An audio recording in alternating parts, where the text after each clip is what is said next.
Добрый вечер. Good afternoon. You've been waiting quite a while, and a lot of things to discuss with President Lukashenko. I'm ready to take your questions, please. Well, the question is, we know that you had a busy schedule during this visit, and it was devoted to Eurasian Economic Union, but there are breaking news about the drone that entered the territory of Romania. And the question is, why Europeans that are escalating the rhetoric around this thing so much, why didn't they shut it down? It might seem odd, but just before I entered this hall, I was told that something happened with our drone, allegedly.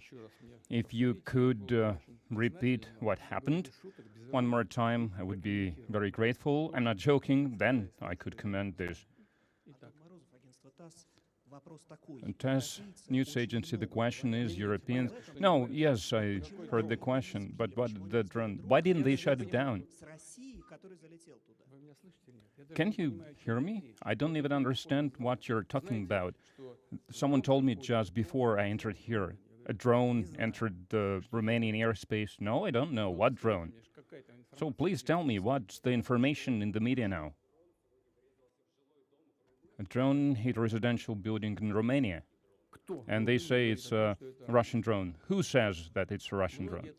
Many people. Many people means no one. Precisely who? Names. Ursula von der Leyen. Well, she didn't go to Romania, she didn't investigate, she didn't look at the remnants of the drone. No one can say where a flying vehicle came from before they run a forensic analysis, because some drones, Ukrainian drones, enter Finnish airspace, Polish airspace, the Baltic countries' airspace. Ukrainian drones do that, and the first reaction was exactly the same like they have now in Romania. Russians are hitting us, they were saying, and then they found out that these drones had nothing to do with Russia. Russia had nothing to do with these drones. They came from Ukraine. They strayed off under the influence of jammers or for whatever other reason, maybe some technical error or deficiency. And I believe that the same is happening here, has happened here. And until we receive some objective data, like the data that we handed over to the representatives of the American administration, the data and the debris of the drone that hit the residence of the Russian president, so we gave the findings. If we receive this data from them, and then we can share our estimates of what happened. Don Vernitsky, Channel 1, if you could sum up your state visit to Kazakhstan. And the second question, a lot of documents were signed, including the one on the construction of a nuclear power plant here, and on the state expert loan that is going to be issued by Russia to fund the construction. Is it profitable for Russia to pay our own money to build a plant here? Because Kazakhstan seems to be a wealthy country. Well, conditions of the funding are, in this case, are similar with all the other transactions and deals and operations in all the other regions. It's a standard international practice. If someone is doing something, then, as a rule, this country earmarks some funds. In European countries and in our countries, we now have these loans that are earmarked to support domestic export, in this case, export of commodities and services. So it is profitable for us. What I mean is, we are not giving this money away. We are loaning this money, and we are going to get this money back to our budget because there is an interest rate, which is normally the case, and the interest rate is quite acceptable. It's in line with all the international standards. And then we have our plants and factories receiving the orders to manufacture something, and then in the future we also service, maintain the plant, we provide spare parts and fuel and so on. So it is profitable for Russia, also because we have a long-term cooperation with Kazakhstan in the field of raw uranium. And it is profitable for us because Kazakhstan is one of the countries with one of the largest uranium deposits. And it is profitable for Kazakhstan as well because logistics, everything is located nearby. We are partners in the field of nuclear energy. So it is also profitable to make progress in this regard. So we are not just supplying fuel, and we're also receiving the technology. It is important for all the partners of ours, including Kazakhstan. We are not just building something using the state loan. We are establishing an industry. We are training personnel. We are attracting local employees to work there.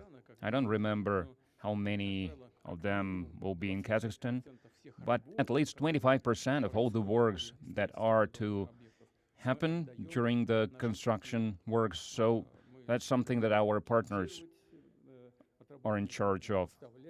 We supply fuel, we dispose of the spent fuel, and we discussed how we can think together and supply the fuel to this plant together, because 20% of the energy consumption in Kazakhstan will be satisfied with this nuclear, covered with this nuclear plant. So it is profitable for the both sides. We've been drafting this agreement for a long time. We've been looking for a compromise, so a lot of work was done to make it profitable for both Russia and Kazakhstan. And there was a question about summing up this state visit. We are happy with this visit because we drew a line, because we discussed what was accomplished. We have a record high trade turnover, and we have good growth trends. So we discussed the priorities in our cooperation in all the priority areas, and we discussed all the areas of our cooperation. And leading role here is with the humanitarian cooperation, because maintaining good neighborly relations, basically familiar relations between our states, between our nationals, is of utmost importance, because it creates the long-term important level of trust between the two states. As you know, we've launched a new project in the field of education, on education for the gifted children on the basis of the Sirius program, and we are grateful to the President of Kazakhstan for the attention he's paying to develop Russian language in all the schools, in all the educational institutions. There are classes in Russian, and they welcome this.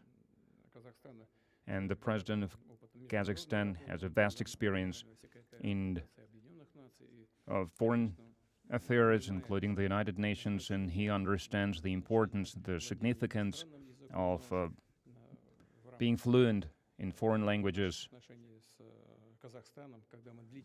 So in our relations with Kazakhstan, for a long time we were one state, and in the Soviet Union, Russian language was a language of inter-ethnic communication, and he believes it's important. He supports it, and Russian is an official language of the UN, and it is very important considering the growing trade turnover. You know, it may sound primitive, but the more economic ties we have, the more the language is in demand. So to develop the economy, it is also very important to support Russian language. And President of Kazakhstan, he doesn't just understand this, he's making practical steps to support it. So I believe all the goals that we have set, we have accomplished, and we are happy with the outcome of this joint effort. Izvestia, the question is, Armenia was widely discussed both during the summit and on the sidelines. So what Armenia gains from being part of the Eurasian Economic Union, and what does it stand to lose if it withdraws from the organization? Well, I expected this question because that's something that we discussed during the Nero Forum meeting, and I told... We discussed that with the Deputy Prime Minister of the Armenian government. I said that the only way to speak about that is being open about this, being honest and sincere about this. And I will tell you what we discussed during that meeting.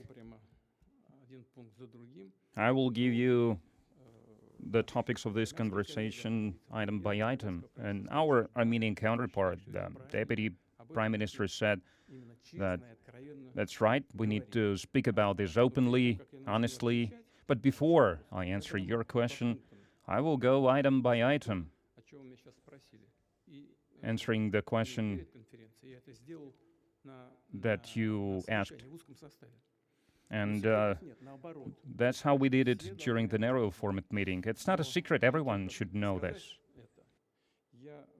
But before I say this, I would like to note one very important thing. Russian and Armenian people, they are connected with the ties of friendship, and we enjoyed special relations for centuries. Our relations are truly special, relations between Russia and Armenia, between Russian people and Armenian people. I told Prime Minister Pashinyan, he can confirm this. I told him, everything that's good for Armenia, for Armenians, will be acceptable for Russians. Do whatever you deem necessary if it's in the interests of the Armenian people. You are the leader, you are responsible for making these decisions, so it'll be however you say it is. It is not going to ruin the humanitarian ties between us. It is not going to ruin the political ties between us. We are speaking about merely economic things, everything that could be calculated. It needs to be calculated. It needs to be looked into. Then the decision should be made. Like I said, the crisis in Ukraine started with the attempt to bring Ukraine to the EU, and we were not against this.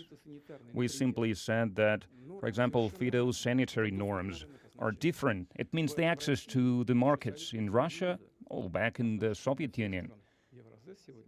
It means also all the Eurasian Economic Union countries, the phytosanitary norms are much stricter than they have in Europe. For example, we have restrictions on the GMO products. Our people don't want to eat this kind of produce, this kind of food.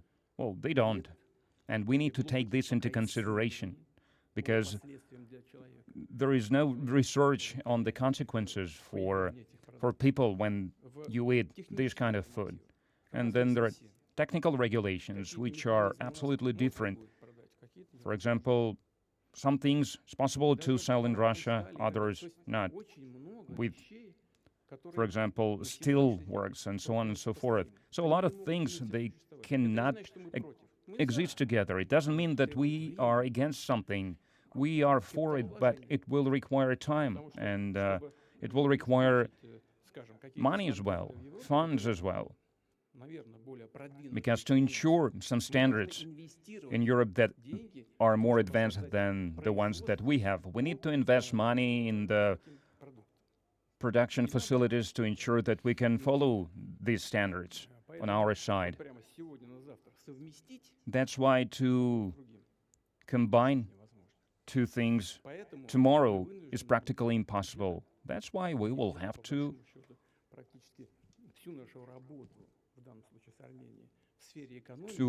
if we speak about the cooperation in the economy, about the integration of the economy, we will have to put it on hold.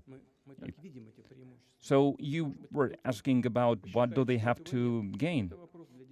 So it's something that is up for discussion, but I can explain our perspective. And I'm not only speaking about Russia, but the rest of the Eurasian Economic Union member states. So what's the advantage of being part of this union or entering this union, joining this union? It's an access to a large protected market across the entire Eurasian Economic Union space, Russia and other states, tariff-free trade, common technical and phytosanitary norms and regulations, simplified logistics. We do not have common borders, but moving the commodities and the goods and the services, they are being done in most profitable way. The low energy prices, 600 euro in Europe and 150 something. Well, you cannot compare these two numbers. I'm just going item by item, because everyone is speaking about energy now. It is important, but this is not the only advantage you get. Investment. In accordance with the EU bank data,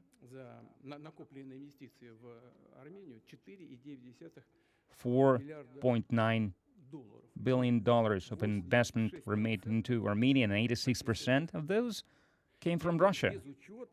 And we are not taking into consideration here the capitals that originated from Russia. They're not coming directly from Russia, but representatives of the Russian business structures, they are investing into the Armenian economy. But, well, 86%, actually the number is much bigger. And the European partners promised to invest 2.5 billion euro. Who is going to invest? When are they going to invest? And still, 2.5 is less than 4.9.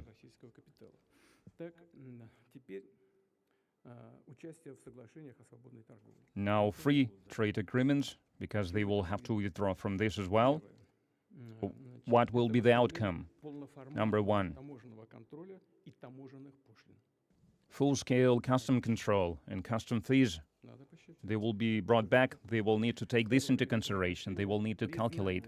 Secondly, the documents in the phytosanitary oversight field, they will not be mutually recognized anymore. So we will not recognize their norms anymore. So we will have to go back to that. Maybe we will recognize them later, after some time. Maybe not. We will need to look at these commodities. At wine, where is it going? Spain, France, Italy, Portugal, where? We will need to think about that. And reduction of mutual trade, of tourism, of other things. Then the laborers from Armenia. So different norms will be applied to them. What does it mean? It means that they will need to buy patent to work in Russia, to get access to the insurance system in Russia. They will need to be living in Russia for 5 years, so it will be a totally different story for them. So everyone needs to understand this and to speak about this openly and clearly and honestly. And we will need to issue permits for the Armenian transport operators is that's yet another field, separate field. And then we will have to raise tariffs for the railway shipping. because currently they are enjoying the Russian domestic tariffs. We will have to raise them to the level of the CIS. Well, and of course, raising the energy prices as well. There is not going to be any preferences in this regard. The preliminary estimates that the experts are speaking about, they will lose 14% of the GDP from this. Is that a lot or not a lot is a different matter to discuss. But still, all of these things need to be considered. For example, if we look at the 3 last years, since 2023, the Russia's GDP was 4.1% growth, 4.9%, and last year 1%. So 10.3% growth over the last 3 years. EU 0.4, 1.1, 1.5. And now, look at the Eurasian Economic in 2023, 4.3, 24, 5% growth, and 2025, 1.7. So 11.4% over the last 3 years. So one organization grew by 11.4, and another organization grew by 3%. I know that in Europe it's more difficult, so it's a different organization, it's a high-tech economy, and their level is higher probably, but these are the trends that I'm speaking about. So we are growing faster. And we would like to ask our Armenian partners, our friends, and Prime Minister Pashinyan said it himself that he plans and he believes it would be the right thing to hold a referendum regarding what's the place of Armenia, Eurasian Economic Union or European Union. And we would like to ask them to do this as soon as possible. A question from Zvezda TV channel. And if I may, let's talk about the main theme of your visit. You took part in the Eurasian Economic Forum yesterday, and the main topic there is betting on AI amid the global digital race. Well, some say it's just hype, but if we skip the hype, what is Russia's place in the global race? And you also spoke about some projects in Moscow, the introduction of artificial intelligence. And what projects do we have that we could share with our partners, with the EU members, including Armenia while it's still there, in order to ensure technological sovereignty and leadership, especially as we're subject to sanctions pressure from the West? Well, I gave the example of Moscow ambulances. It's just something that came to my head. And it's not the only example of using artificial intelligence in Moscow healthcare. I think you might be aware of X-ray and other kinds of diagnostics imaging, where you collect all of the images from around Moscow, you give them to a narrow specialist for analysis. It cuts down time, it raises the quality of analysis. We've also made progress on autonomous vehicles. Our e-commerce platforms, such as Ozon and Wildberries, they're very successful in that. They're also establishing their own financial institutions. And we also have successes in science and education, using AI tools quite successfully. It's very important for maintaining technological sovereignty. I think Russia is one of 3 countries who have an actual chance at developing a sovereign artificial intelligence and who are actively doing that. You need to have your own technologies, And our Chinese friends are giving the fundamentals to everyone who's willing to take the basic technologies that you can use to develop your own solutions, and that is very good. Some of our companies say it openly. Yes, we took some of those technologies. Yes, we agreed with the developer, and others said that they're creating their own technologies from the ground up. It requires significant investments, of course. Sber is currently doing that. And of course, if you have a sovereign platform,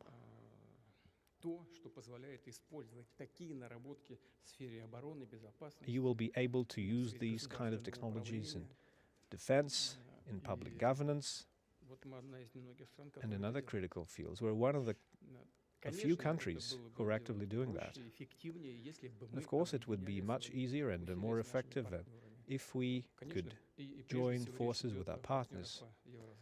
And I'm, of course, talking about EAU partners, first of all. And it's something we discussed during our informal conversations. Various formats were proposed, and it's attracting significant interests. We have historically had very good relations and high level of trust. We are willing to share the know-how with our friends and partners so that EAU countries can create their own national platforms.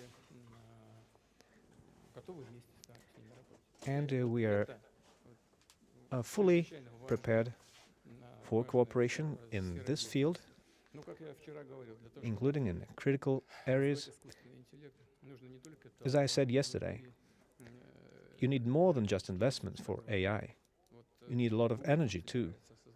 Google is now planning to build its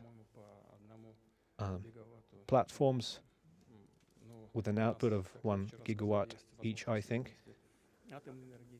We have our nuclear generation capabilities. We have hydropower, including in Siberia, in the north, where the climate is cold. You have lots of natural cooling. So we have a clear competitive advantage.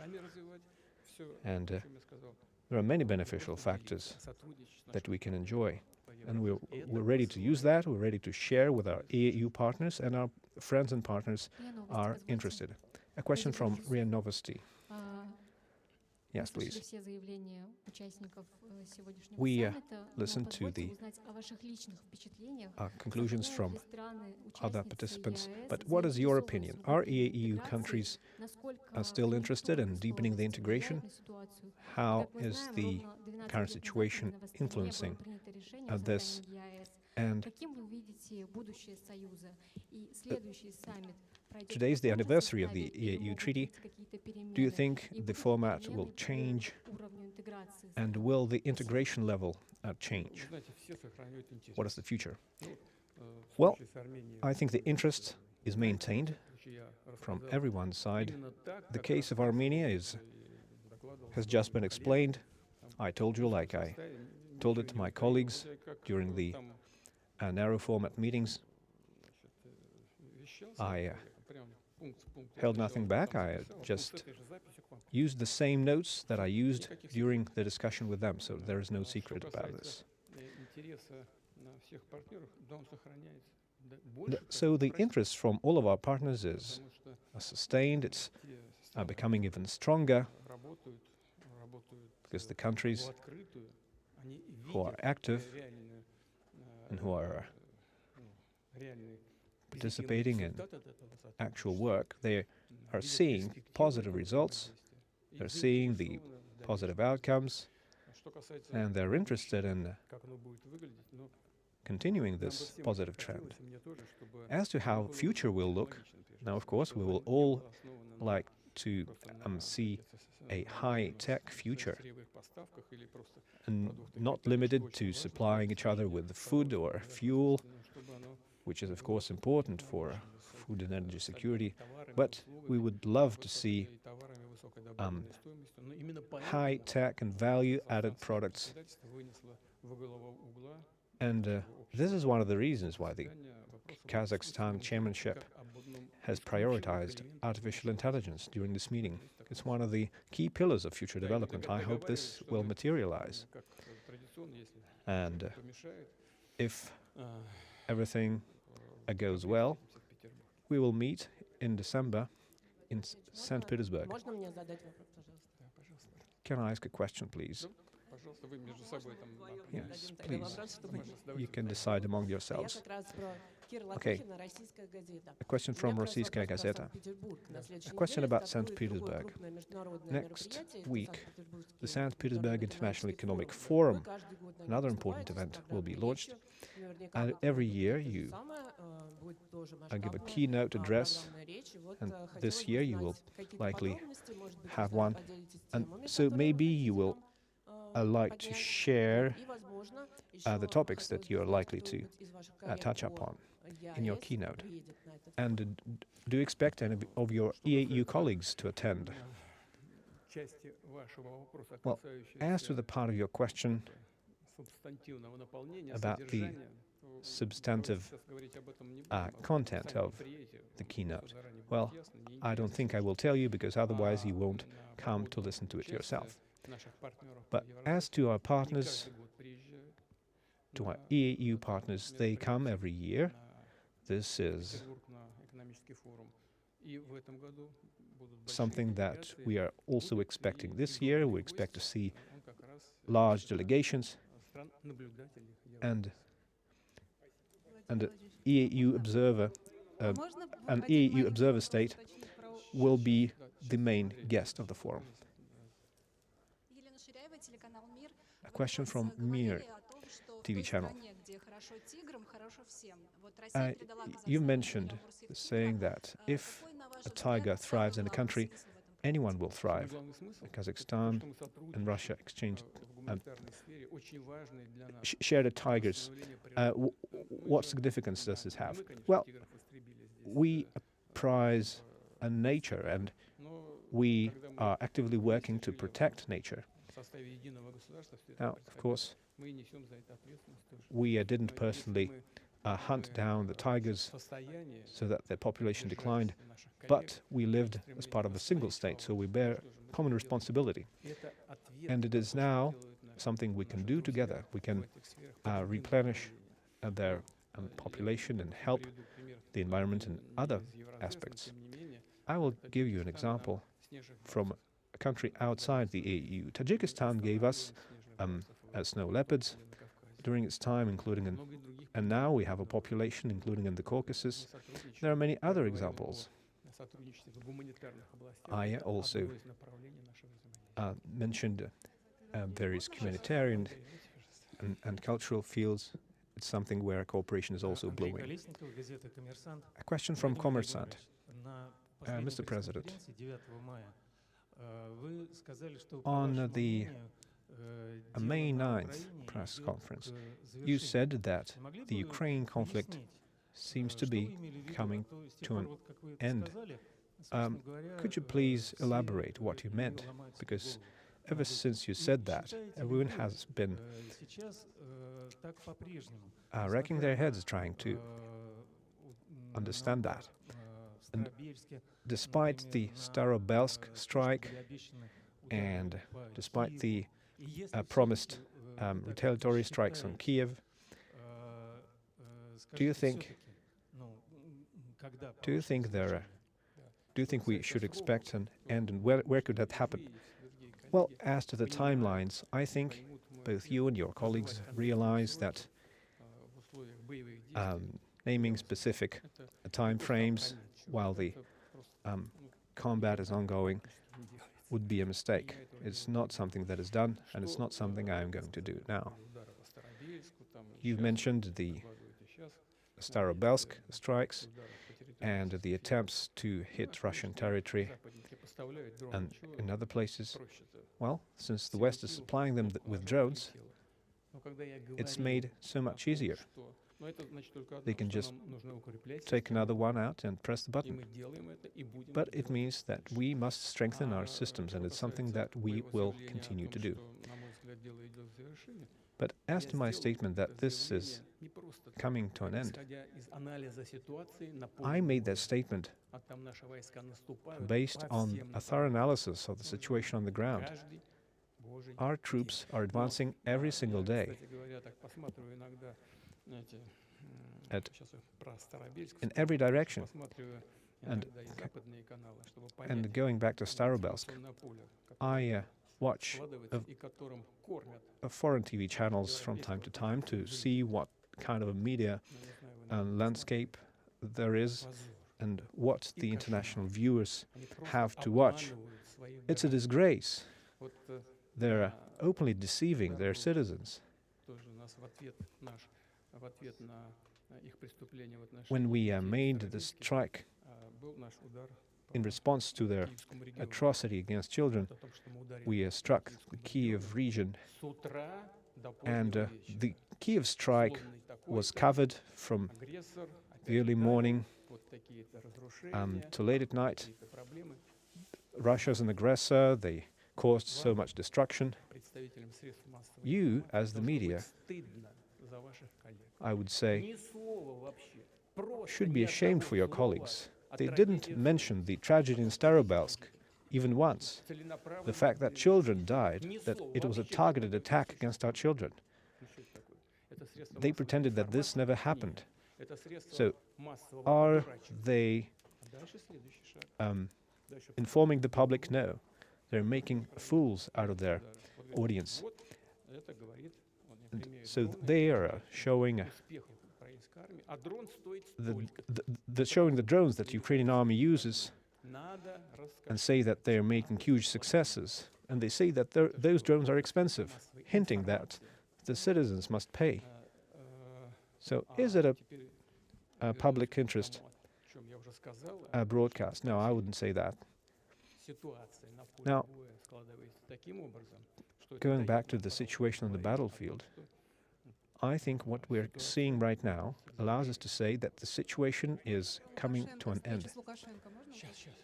Can we... so please. A question from Russia TV. European politicians and leaders say that they're preparing for war with Russia every day, even naming a date. And so the logical question is, are we preparing for a war they're trying to wage against us? Well, as to European politicians saying that they're preparing for a war with Russia, that is just nonsense.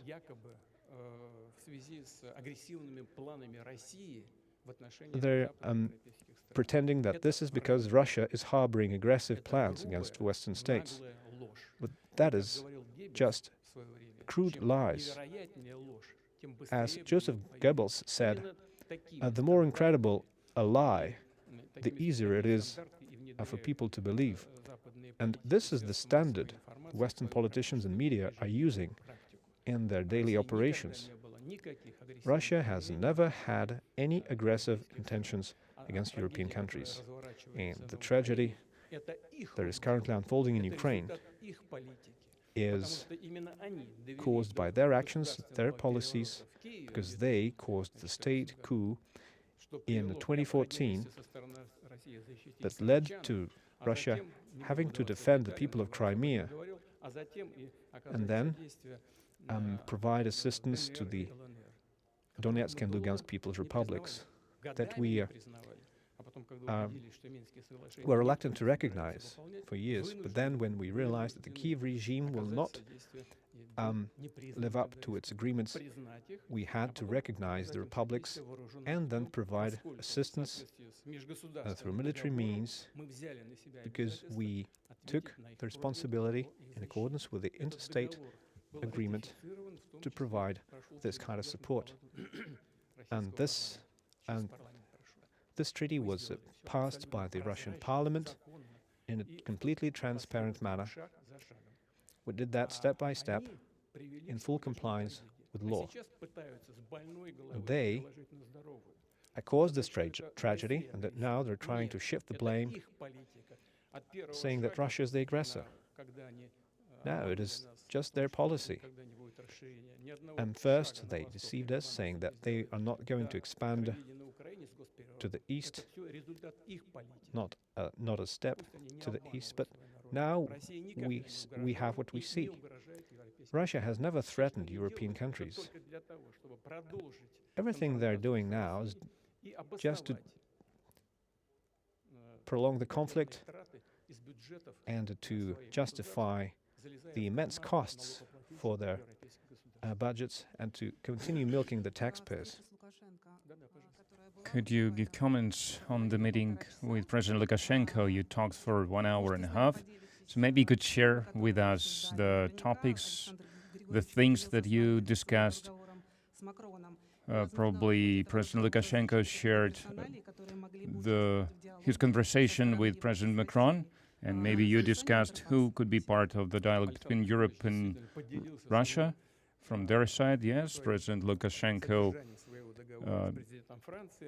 said about his conversation with the President of France, but I don't think it would be proper to discuss it now because that was a phone conversation between the two presidents. And President Lukashenko did that because President of France wanted him to do that, but I'm not sure if I have the right to disclose the things that they've discussed. I'm sorry. Anastasia Volodina, RT. My question is, recently in the intelligence report that was published, it said that Ukraine sent its drone operators to Latvia, and so they are planning to launch strikes against Russia from there. If we register, if we see that these strikes are taking place, what will happen? Well, every place from where the direct military threat is emanated towards Russia, it's a lawful, legal target for us. How do you estimate the state of the negotiations, considering what happened in Starobelsk and the fact that President Trump is busy with other things? Well, it is put on hold, as they say. We maintain certain contacts. I'm not going to hide it, but there are no negotiations per se. Even though we are open for talks, we have never refused to have talks. We were not the ones to stop them. We are ready to go on with them. President Lukashenko has just voiced a very painful thing for many Russian car drivers. After the new fees were introduced, the automobile price doubled. Was that our objective? Firstly, and did you discuss it during your meeting with him? No, when we met in the afternoon, we did not discuss this, but we've had a lot of discussions around these. Our actions to protect our domestic manufacturers, we do that, but we have never restricted, and we do not restrict any supplies from the EU countries, especially supplies from Belarus, part of the Union state. Our actions are aimed at ensuring transparency of this process and to make sure that the markets of our partners is not used as a transit point to supply, well, in this case, of automobiles from third countries. This is the idea, not to make it look like they are just assembling these cars and then they sell them right away to the Russian market. It's a very delicate work, and there are ministries and agencies that are involved. They are calculating the percentage of... So can we describe or define this commodity as manufactured in Kyrgyzstan and Kazakhstan, Armenia, while they are still part of the Union, and Belarus? So they are calculated the amount, the percentage of of the commodity that was produced locally, domestically, and then we are being open about this. We say there is a threat that just the final assembly is carried out in your countries, and it's becoming just a channel, a transit channel to supply commodities from abroad. We are doing this openly, honestly, transparently. Yes, there is some mutual disputes that could arise from this, but that's just a working matter. If Armenia starts postponing the referendum, well, you know what they say about the what-ifs. Well, for how long can they sit on the two chairs? Well, ask those who are trying to sit on the two chairs. Kaliningrad. I wanted to ask about Kaliningrad to follow up what the colleagues said. Recently, we hear more and more often the statements from the Baltic states regarding NATO attacking Kaliningrad. And recently, Foreign Minister of Lithuania said that the Baltic countries have means to raise Russian air defense in the Kaliningrad region to the ground. Do you think, could such an attack happen? What will the response be? What did you say? They have means to raise the air defense bases to the ground? Well, the Russian Federation possesses every mean to raise to the ground everyone and everything that will attempt to do so. Izvestia? In the European Union, they are still choosing a candidate to become an individual to negotiate with Russia on behalf of Brussels. You voiced your candidate, former Chancellor of Germany, Schröder, and in Europe they ignored these words of yours. Oh, well, they reacted to that. There was a reaction. But they were not encouraged by this. No, there was some positive reaction, negative reaction, of course, too, but there was positive reaction as well. So, what's the question? We are discussing other candidates. Several names are floated around. Alexander Stubb, President of Finland, former Chancellor of Italy, Mario Draghi, President of Germany, Frank-Walter Steinmeier, and the head of the European Council, Antonio Costa, who is the most preferable candidate for Moscow among these people. I believe the European Union should assign their own negotiator. We cannot appoint a negotiator for them. And when I talked about Schröder, I meant him as a person who could be trusted, you know, because a lot of labels were put on him, that he is a friend of mine and so on. Yes, we are friends. I'm not hiding this. Is this a bad thing?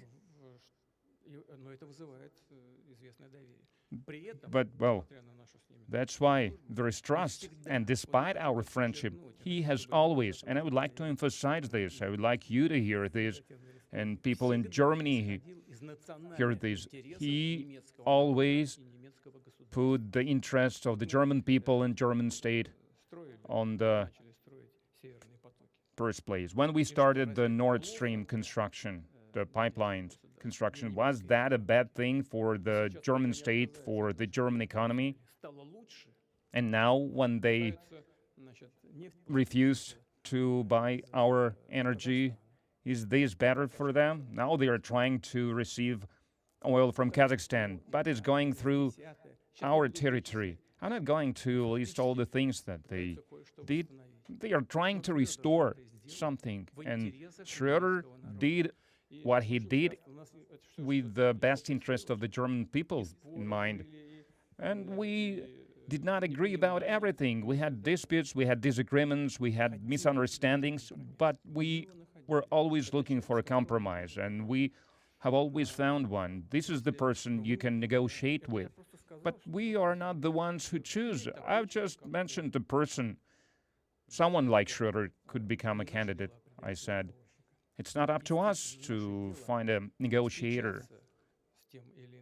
But we will have to meet with an individual they choose or not. Then that will be up to us. And we'll see, because they are not suggesting anyone. When they suggest someone, we'll see. Do we want to meet with them or not? Can we trust them or not? Because we held negotiations in Minsk, we signed the Minsk Accords, and now we learned that they were signed just to gain time, to arm Ukraine, but not to resolve all the issues via peaceful means, something that we were always striving for. Thank you. That's enough. Thank you. Goodbye. Thank you.